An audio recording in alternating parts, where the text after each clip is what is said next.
And good morning. All right, we are ready to get our rough draft out that we did last week in English, the compare contrast essay that you're working on. So I need you to get that out. And today we're going to combine two lessons because in the book they want you to have one lesson on revising and one lesson on proofreading. I like to combine those because generally while people are revising, they're proofreading at the same time. Now, do you remember the difference between these? Revising is going through it and changing things. To revise something means to change it in some way.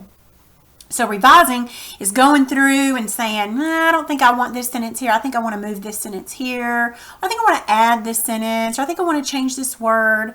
That's revising. Proofreading is going through and fixing your errors. Do I have all capitals where they need to be? Do I have punctuation marks? Did I spell everything right?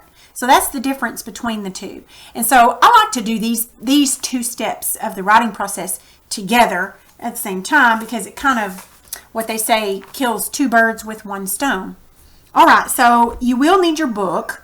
You'll need, if you have a red pen, that'd be awesome. If you don't, that's okay. A black pen or something other than, a different color than what you wrote your rough. If you used a pencil, then really any pen would do, a blue one or any color. But when you revise and proofread, if you'll use a different color, it will help you when you see it to write your final copy. Okay, so if you'll look in your book on page 111 and 112. Now on 112 at the bottom, there's a blue box. It says it's the revising checklist. Okay, some people need checklists. They like to check mark things off. Some people don't care. Okay, I like to kind of check things off. Now, so number one on the revising checklist, it says the essay compares two things. So when you revise and proofread, it's very likely that you're going to read your own essay to yourself about 3 or 4 times. And you may think, oh my gosh, I can't read that. That's too much. I don't want to do that. But the more you read it, the better. So you might want to read through it. You might want to read it out loud. You might want to read it to yourself. You might even have somebody else read it and say, hey, is there anything in there I might change? But I will give you a hint. If you don't change anything, then most likely it's not going to be, you're going to have some errors in it. Because not everybody has a perfect writing when they first write. Sometimes, but not very often. Okay, so make sure that you are comparing two things. Make sure that it's contrasting those two things. Compare and contrast. Telling what they have, the same and what they have that's different. The essay has an introduction that leads into the main part. Make sure and read your introduction and make sure it's good. It kind of leads into what you're doing. The essay gives just enough details in the comparing paragraph, not too many and not too few. Okay, so I'm not going to read through that whole checklist. But on page 111 and 112, there is a rough draft of the piano and the organ. Remember that one was the one that our fictional person wrote. She wrote compare contrast about the piano and the organ.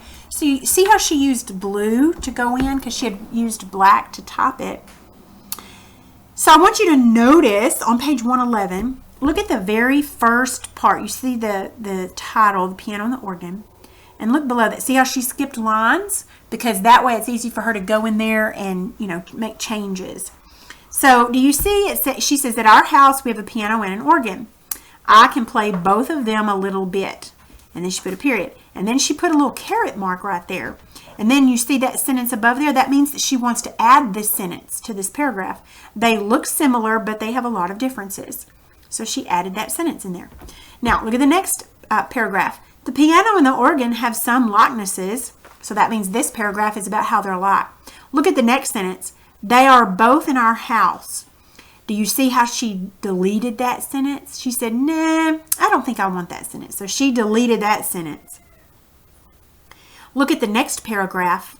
Pianos and organs. After she read it, she thought, maybe I might better add some stuff in here. So she put the little caret mark. And then right up there in that line that she skipped, she added, have a lot in common, comma, but they, and then are very different instruments. And then notice how she put however. And then she made that T on the lowercase. Look at the top of page 112. She made some more revisions on this page. See, she deleted a few things and added some stuff in, and she changed a few things. So that's what you're going to do. You're going to revise, make changes. Doesn't have to be a lot, but you'll need a few changes. Maybe you might want to change a word or two, or add a sentence here, or take this sentence out, or whatever. Okay, look at the next page. The next page is going over proofreading. Now, on page 114 at the bottom, there's a blue box, and it's the proofreading checklist. Okay, now after you've revised it, go back over it again. Make sure that you used correct contractions and verb forms. Did you indent the first line of every paragraph? Did you use a capital letter at the beginning? Did you use punctuation mark? Did you use the correct punctuation inside your sentences? Did you look for any words that you misspelled? So go back over it after you've revised it. Go back over it one or two more times and proofread it.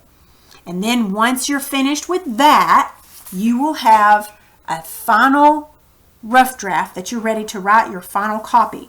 Now, tomorrow you will not have a video, but tomorrow you will be writing your rough draft. Now remember, don't skip lines on your rough draft. You'll want to make sure you have a title. Now I don't know if you remember. Let me see if I can pull this up here. I wanted to show you the rubric one more time,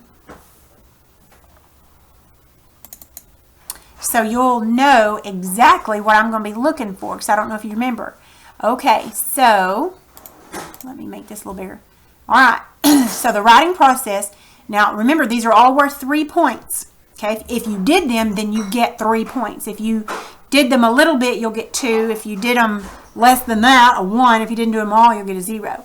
So this is the writing process: planning, drafting, revising, proofreading, and publishing. Most likely you've got all those.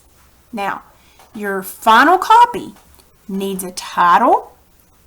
It needs to make sure it compares and contrasts two things, and all of these things that are in there. These are all the things I'm going to be looking for. Okay, so that is your rubric. Now, if you want to look at this a little bit more, you can pause it and look at it, and that way you'll know exactly what I'm going to check for. So tomorrow you're going to do your final copy and then get that to me so that I can use this to grade it. Okay? Now, let us go ahead and do the keeping up. Before you do your, this will be, let's see, we're going to need to do 2 keeping ups today. We're going to do keeping up 56 and 57. So let me get over here, get a sheet of paper and your pencil, and I'm going to go ahead and put 56 up here. So go ahead and do lesson 56. You'll want to pause it, and then I'll scoot it down and you can do 57 on these.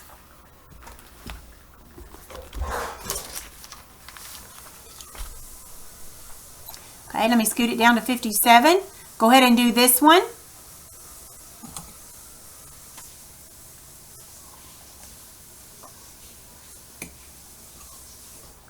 All right, that should be it. So go ahead and work on your revising and your proofreading.